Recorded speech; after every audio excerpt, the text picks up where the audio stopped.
Okay, people. So I don't know if anyone was watching a few minutes ago when I was talking, there was no sound. I went for about 20 minutes and no sound. So I'm gonna try this again. And I just tested it. Let me make sure I'm able to hear myself. I normally like do a test and I didn't. I just like went right into it. So let me see. Let me test. Oh man. Second time's a charm. All right, second time's a charm. Anyway, it's Jerlene. I'm live. It's Monday night. You know what I normally don't go live on Mondays. Maybe that's what it is. It's Monday, July 18th. Had planned on going live for a few minutes and talk about like some things that took place at today's Long Beach Unified School District Board meeting.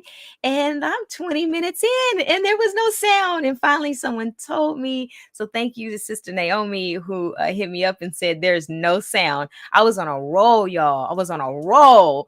So it's Jerlene live from Long Beach, talking the town, here to inform, engage, and maybe I will inspire someone.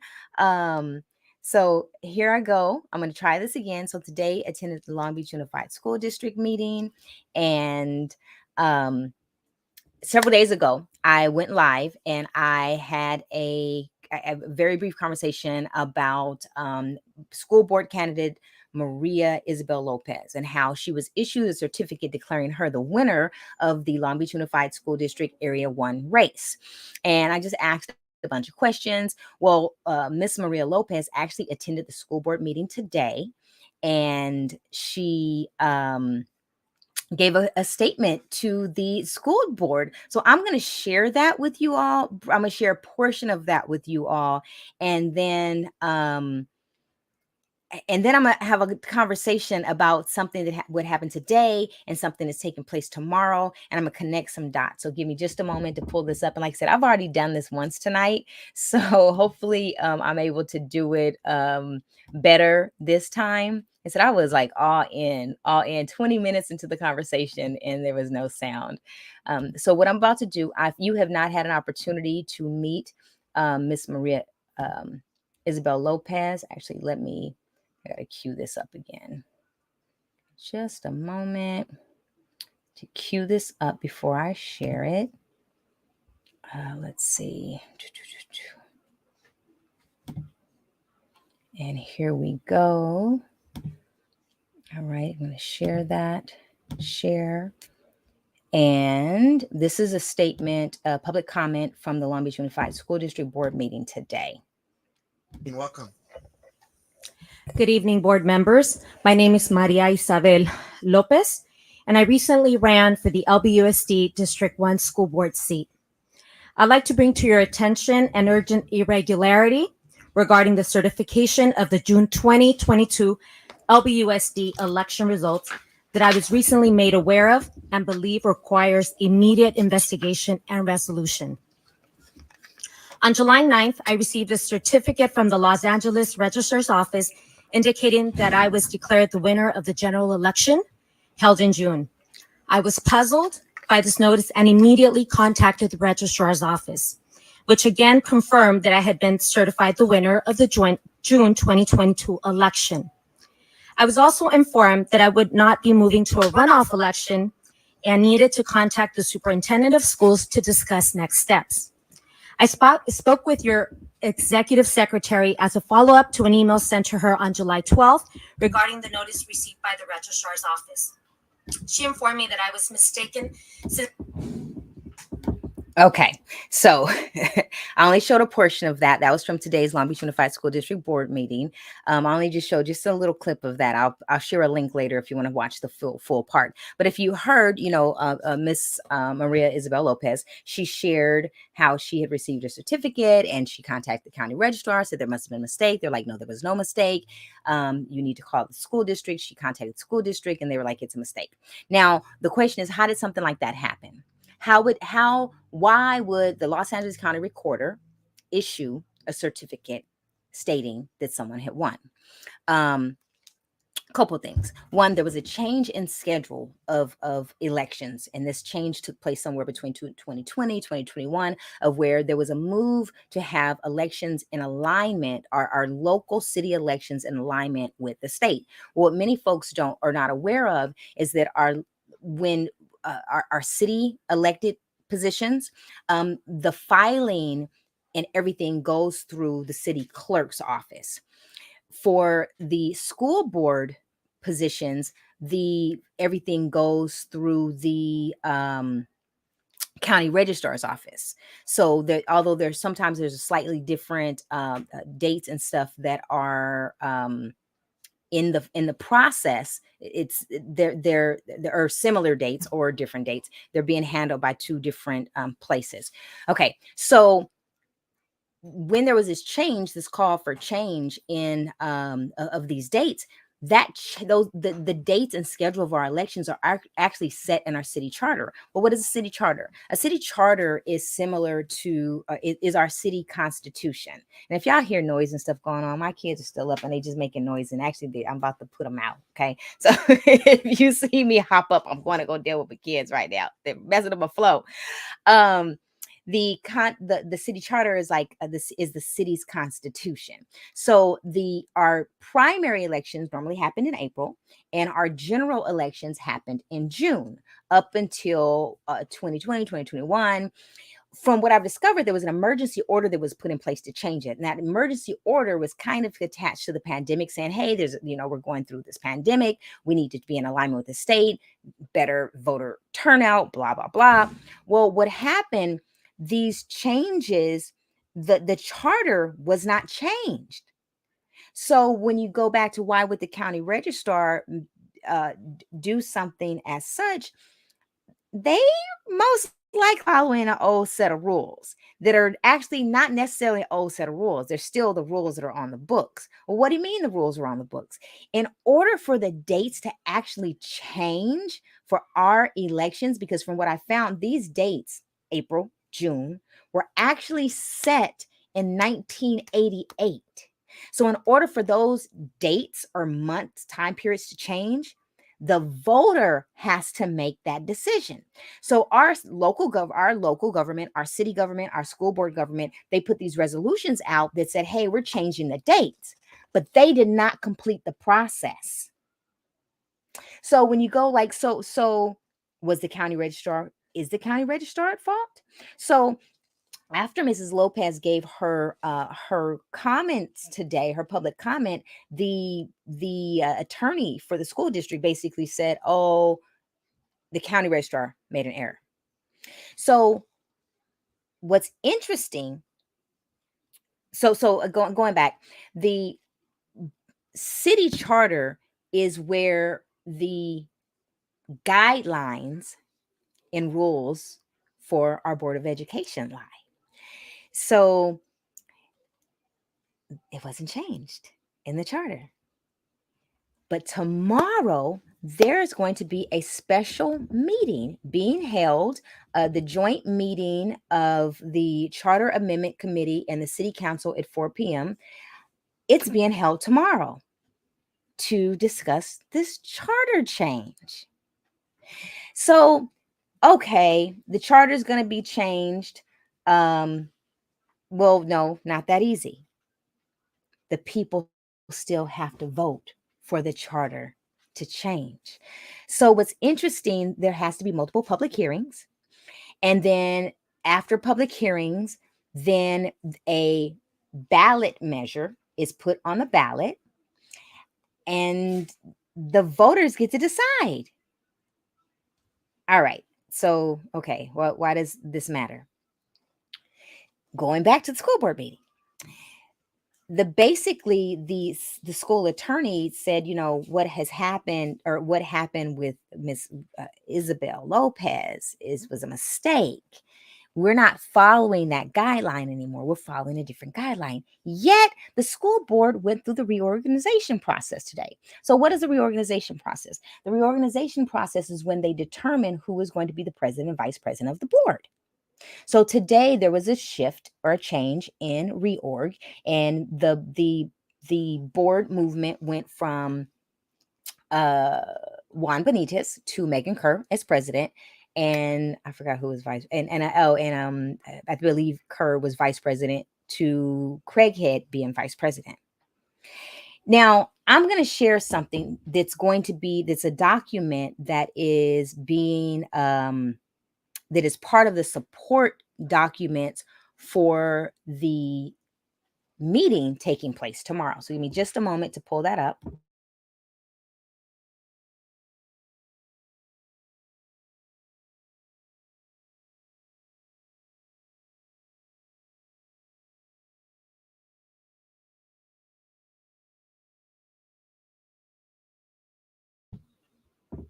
Okay, give me just a moment so that I can locate this. And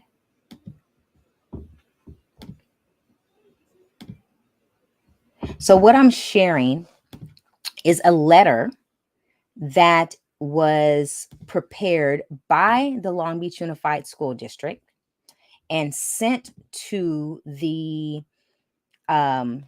city council. Let me take myself off of here. Okay, so you probably can't see, this is really tiny. Yet it's interesting. I'm gonna read a section out of it. Okay, let me show you again. So this is a letter, and it's actually May 4th, 2022, that talking about resolution, voters, boundaries, election, proposal, amendment, charter. So there's a paragraph, and it says section 2209 of the city charter requires board members to enter the discharge of their duties on the third Monday of July after their election, and to meet on that day each year to reorganize by choosing a president and vice president. The July dates are now out of sync with the school board election dates. Now, if they're no longer abiding by the old schedule, why did a reorg take place today? When it was clear in the conversation that happened with the brief response from the city attorney was that was that the registrar was incorrect. So anyway, I just wanted to share that. So again, tomorrow there's going to be a meeting, a special meeting has been called to be able to make amendments to the charter, but know that these amendments cannot be made without a vote. So definitely something to look at. I'll put some links in the post so you can actually look at some of this documentation. Something else that happened at the school board meeting today, there's been some conversation around a resolution for a ballot measure was passed. Well, what does that mean? Or bond measure was passed. The board agreed that they want there to be a measure, a bond measure, something for us to vote on in November let me simplify this, to increase property taxes. Just simplify it like that. And these taxes, or this tax increase, is supposed to help with improvements of the school, capital improvements, or I can show you improvements of the schools. So let's see if I can pull this up. Oh yeah, so improvement of schools. Yet before that was voted on, a facilities master plan was voted on. So the facilities master plan is a plan that the school board approves often, to basically say, this is our facilities master plan. These are the changes that we want. And, the board approves it. or staff prepares it, the board approves it, and then different things happen at the school. So if you have a child in a Long Beach Unified School District, you may have experienced some of the changes that have taken place on some of the campuses, like in the from one ballot measure, I guess it was air conditioning being installed, such things like that. But what's interesting, the facilities master plan was approved by the board, but there's no money to pay for it. So the way they want to pay for it is they want to have a bond measure. Yet something that I caught in the conversation for the last couple years, there's been an amazing group of young people like the Green Schools campaign. And they have been pushing for Long Beach Unified to become a green school district. And they have, I mean, they've been advocating on behalf of the environment and all these amazing things. And today they were actually an agendized item today. They've been speaking on non-agenda for months and months and months. And today they were actually on the agenda. Their plan was not approved. It was it's going to be amended with the expectation that the Green Schools plan will be approved in August. But what was really interesting was how there was this intertwining of, if we want green schools to happen, we have to have a bond measure. And if we want our facilities master plan to happen, which includes green schools, we need a bond measure. I found that really, really interesting. And I was thinking, I hope that they're not using those young people and all of their work to push a tax increase, to use them as the poster children. Now, something, and I don't have my notes here that was stated. I have to grab this real quick. Let's see if I can grab some notes. Just hang with me, people. I need to grab some notes. I didn't step too far away. All right, I'm back. Hopefully folks still here. What's really interesting, a comment that was made by one of the board members today, Doug Otto. He said, this bond measure is important because we're not in good economic times. Well, when I heard that as a taxpayer, as a property taxpayer, no, we're not in good economic times. So does that mean the burden has to now fall on me when I'm already trying to figure out how to make ends meet and pay my property taxes every year? So now I have to deal with the increase. Me? You just said we're not in good economic times. So we pass that burden on to someone else. That was just something that came to mind in that conversation. So anyway, I really suggest that people pay attention to what's going on with this bond measure, that people make sure their voices are heard. Again, in order for that to happen, the voter has to approve of it. It has to be 50%, or it has to be a majority. I believe majority, 50%. I would need this specifically. I need to look at that. For that increase, voters have to go for it. But yet I think people need to be very mindful of what this campaign is going to look like as they as there is this pitch to increase. And I do believe our schools need some upgrading. I'm not saying that they don't, but I do think that Long Beach has its priorities mixed up. So what I do want to ask is, if there's anyone that is watching, if you are fluent in the conversation around ballot measures and bond measures and taxes, I would love to have an online conversation so that we can dive deeper to be able to properly educate people so that they understand. I know there's currently some bond measures that are out there. I'm actually, when I get a chance, I'm going to pull out my property tax bill and then we can do a little lesson on where you can find out how much you're currently paying into our school system, which again, public school is an awesome thing for us. Yet taxing is more, I'm not sure how that's really going to help. I mean, we already have some shenanigans going on with our city government and wanting to do things. Okay, so that's it for now, folks. That's it. I was trying to be quick. Keep your eyes open. I am going to include some links to different things that I really recommend that folks check out. It's a lot of reading. A lot of it doesn't make sense. But the one thing that I find that's really interesting is how decisions are being made, or how people are lack of knowledge is taken advantage of. How our lack of knowledge is taken advantage of. So please I know we got so much going on right now, and maybe someone can teach me how to make little TikToks or something where I can like be like little snapshots of what this stuff means. Yet again, if anyone wants to engage in this conversation, please let me know. If you're watching this, please give me a thumbs up. If you're on Facebook, give a comment. If you're on YouTube, make a comment. Let me know that you've been here. If you're watching this on YouTube, please subscribe. I'm trying to build my YouTube channel, but I cannot build it without subscriptions. I have to have subscriptions in order to be able to build my page out. So if you're watching on YouTube, if you're watching on my blog Facebook page, please check that you want notifications when I go live, so that you get a notification every time I go live.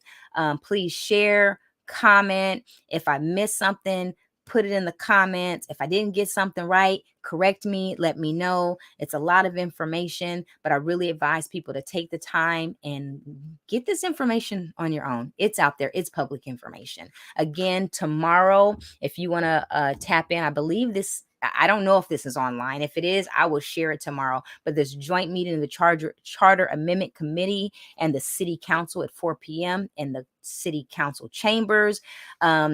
This is a very important conversation, especially when we go back to how did Miss Maria Isabel Lopez receive a certificate declaring her a winner. It's because somewhere in our process there's a gap, and then there's inconsistencies of when we want to follow the rules and we don't want to follow the rules. For example, we're not following the rule today for this reason, but we're following this rule for another reason. And which, again, when I think about the whole reorganizing thing, it's political. The fact that outgoing board member Kerr, 5 more months left on the board, she is not being reelected, she's actually running for another office. It's like, was that a political move? Like, what was that really? So anyway, good night, folks. It's Jerlene, live from Long Beach, here to engage, inform, inspire. Maybe I said something funny tonight to make you laugh. All right, take care, people.